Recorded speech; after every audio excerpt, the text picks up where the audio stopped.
most of the time we are actually hearing people saying that buy your property right now because interest rates are at the all-time lowest. And now you ask yourself that now that the interest rates have actually went up, are we still buying properties the way we should have bought properties where interest rates were very low?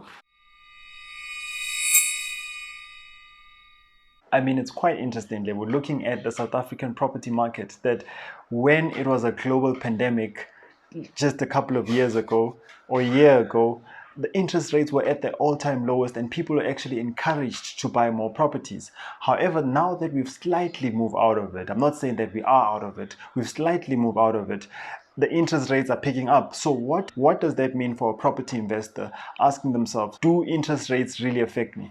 I mean, there's a lot of things that you need to really consider before you start thinking about what is actually going to affect me. The first thing that I'm really going to say is that you shouldn't be buying property because interest rates are too low or interest rates are too high. Therefore, you're not going to be buying any properties. I mean, as a full-time property investor, I know that if I don't purchase any property, basically means that I'm not going to be eating anything. So in property investing, if you are a full-time property investor, you know that you eat what you kill, right? If you are in the jungle. So now, looking at that particular situation, if interest rates go up, this basically means that I'm going to have less money in my pocket.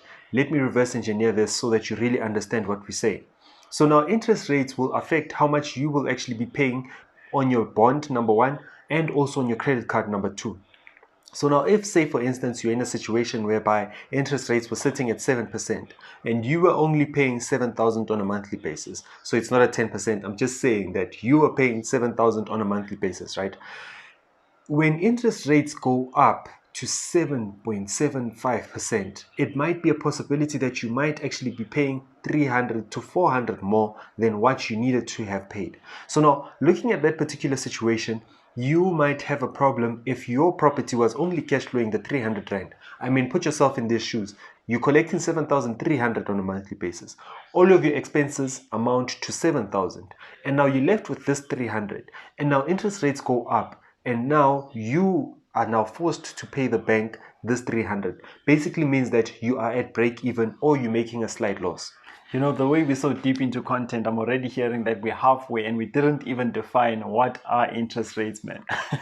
But it's just one of those things. I mean, if we're looking at the definition of interest rates, it says it itself, that it's the interest on the rates that we borrowed. And my teacher used to ask me, what are interest rates? You'd basically say, it's rates of interest. I bet you were sitting right at the back corner. Of course.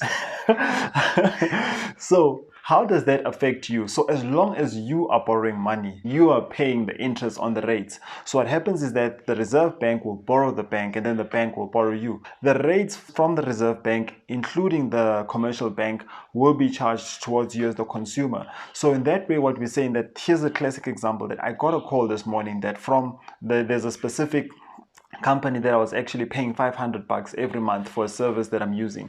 So what happened is that they called me today and they were like, from now on, you will be paying $680. And I'm like, what happened? And then it dawned on me that the interest rates did increase. So now, Lebo, I'd like to ask you a question, right? As a property investor now, how does one actually protect themselves in such a situation? Okay, the only time that you can actually really protect yourself is before you actually purchase the property. I mean, we're always speaking about make sure that you're running your numbers, right?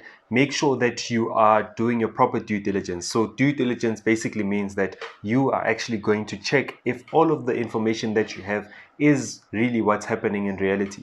So now, say for instance, right now you're about to purchase a property. What you need to then understand is that what are all of your monthly expenses? Number two, what you need to understand is that the people that might be living in that property or the people that are living in this property, are they actually going to be able to pay you on a monthly basis?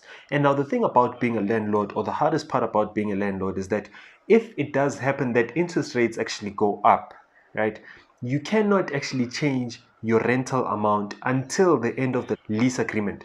Because now remember, the lease agreement really states that how much are you going to be receiving from the tenant. So now if interest rates goes up and you didn't actually state anything in the contract, you need to wait until the end of the lease agreement in order for you to actually raise your interest rates. So we do know that with some landlords, it does happen that they really do push their rents up when interest rates go up, right? So that's not really morally correct, and also that isn't really correct by law. So Leo, I was actually looking on Twitter, right?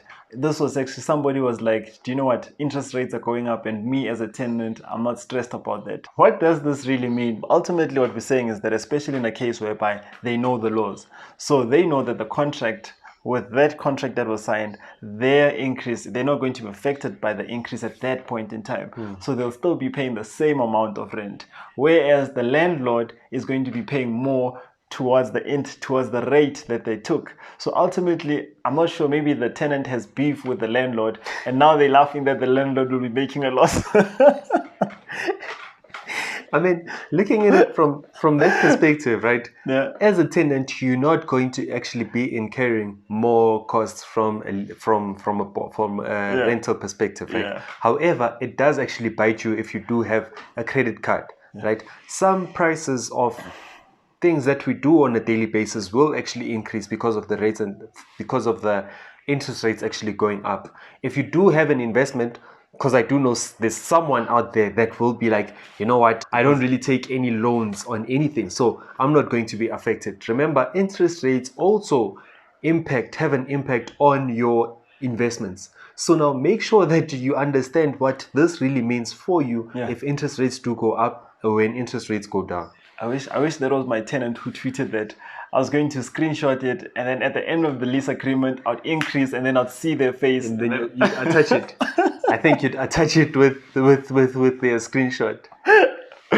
So we actually did something exciting on Instagram. What we did is that we put out a poll whereby we said that, okay, interest rates have increased and they're close to their all-time highest. So what does this mean for you as a property investor? So the options were, do you stop buying at this point in time? Or do you wait until the market recovers and then you start investing again? Or do you still continue as if nothing went wrong? Last option is that, do you change your strategy a bit and adapt towards the market? That's a really important question that you're asking over there, because now Before we actually even answer, can we give it to our audience to see in the comment section what I wish I could pause it and then read and then only come back, but due to unforeseen circumstances, please do post what came first to your mind when interest rates are actually going up. What do you do? No cheating. There's a question that we really had with one of our clients that, do you think that the market is actually going to be fun for property investors, right? So now looking at property investors, how we get deals is that sometimes it does happen that someone is in a situation whereby they can't actually pay up their money to the bank, right? So now they need to sell their properties as soon as possible. So now looking at that particular situation, that person is in a mess, to bluntly say it, right? So now, how does one actually get into that mess? If someone is really living hand to mouth to a point whereby when they bought the property, the interest rates were at 7% and they were actually living hand to mouth. So by the time it's the second of the month, they don't have anything.